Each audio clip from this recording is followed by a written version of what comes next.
pagi anak-anak, bagaimana kabar kamu hari ini? Semua dalam keadaan sehat kan? Nah anak-anak, Miss tetap ingatkan ya, masih ada yang belum mengirimkan tugasnya kepada Miss. Setiap harinya kamu harus kirimkan tugasnya kepada Miss ya nak.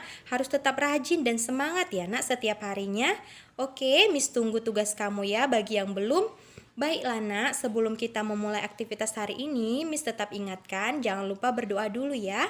Mengucap syukur kepada Tuhan dan meminta kekuatan dari Tuhan untuk melakukan setiap aktivitas kita dalam satu hari ini.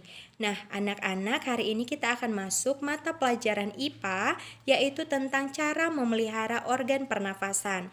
Kemarin kita sudah tahu ya nak bagaimana itu organ pernafasan, apa penyakit atau gangguan pada organ pernafasan. Nah hari ini kita akan membahas tentang cara kita memelihara organ pernafasan.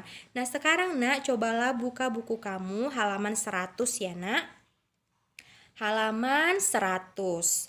Nah, di sana nak ada dibuatkan 4 cara memelihara organ pernafasan. Antara lain yang pertama menjaga organ pernafasan, yang kedua menghindari zat-zat yang dapat merusak organ pernafasan, yang ketiga merawat organ pernafasan, dan yang keempat menjaga kesehatan lingkungan sekitar. Nah, anak-anak kita akan bahas satu persatu ya, kamu perhatikan ya nak. Baiklah anak-anak, cara memelihara organ pernafasan. Kita mulai dari yang pertama, menjaga kesehatan organ pernafasan. Antara lain, makanlah makanan bergizi agar daya tahan tubuh terjaga dengan baik. Yang kedua, berolahragalah dengan teratur supaya alat-alat pernafasan terlatih dengan baik sehingga dapat bekerja dengan baik. Yang ketiga, milikilah istirahat yang cukup. Dan yang keempat, usahakanlah posisi tidur yang benar. Miring ke kanan dan jangan telungkup. Kita masuk yang kedua, menghindari zat-zat yang dapat merusak organ pernafasan. Antara lain, tidak merokok dan menghindari paparan asap rokok karena banyak mengandung racun. Yang kedua, menggunakan masker saat berada di lingkungan kotor. Yang ketiga, mengurangi konsumsi makanan dan minuman dingin karena jaringan paru-paru sensitif terhadap dingin.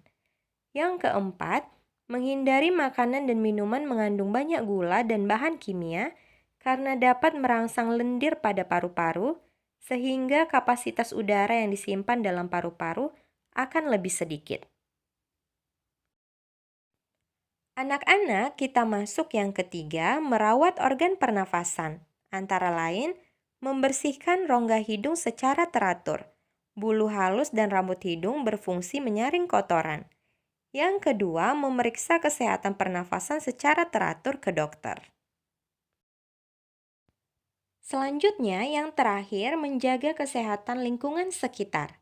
Antara lain, membuat sebanyak mungkin ventilasi dalam rumah untuk menjaga sirkulasi udara. Yang kedua, menjaga kebersihan lingkungan supaya tidak banyak debu beterbangan yang akan ikut masuk ke dalam organ pernafasan saat kita menghirup napas.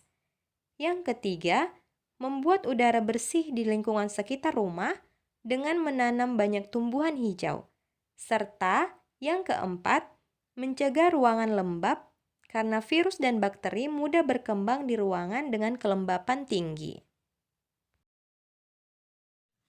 Nah, anak-anak bagaimana? Sekarang kamu sudah paham ya cara memelihara organ pernafasan.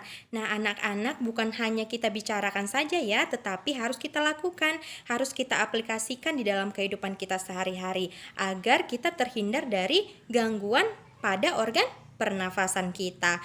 Oke nak, baiklah. Sekarang yang menjadi tugas kamu akan melengkapi sebuah peta konsep yang ada di dalam video ini. Kamu lengkapi dengan rapi dan lengkap ya nak.